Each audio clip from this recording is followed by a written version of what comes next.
এবং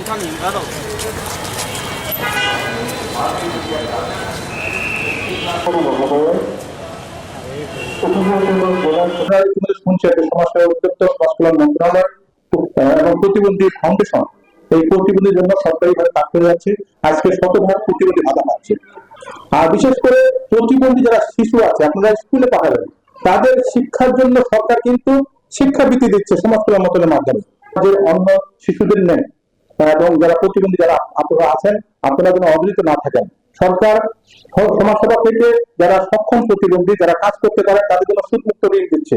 এই প্রতিবন্ধী দিবসটা মূল উদ্দেশ্য হচ্ছে আপনাদের অধিকার এবং সুরক্ষা নিশ্চিত করা সরকারের দায়িত্ব।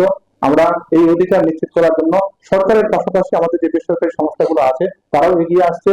আমরা দীর্ঘক্ষণ যাবত আজকে প্রতিবন্ধিতা কেন হয়, আমরা এটা কিভাবে রিলিফ পেতে পারি এবং তাদেরকে কিভাবে আমরা আমাদের মূল স্রোতে নিয়ে আসতে পারি এবং মূল স্রোতে এনে তাদের অর্থনৈতিক কর্মকাণ্ডে এঙ্গেজ করা এবং তাদেরকে আমরা বোঝা না ভুলিয়ে তাদেরকে আমরা সম্পদ হিসাবে নিজেদের নিয়ে আসবো।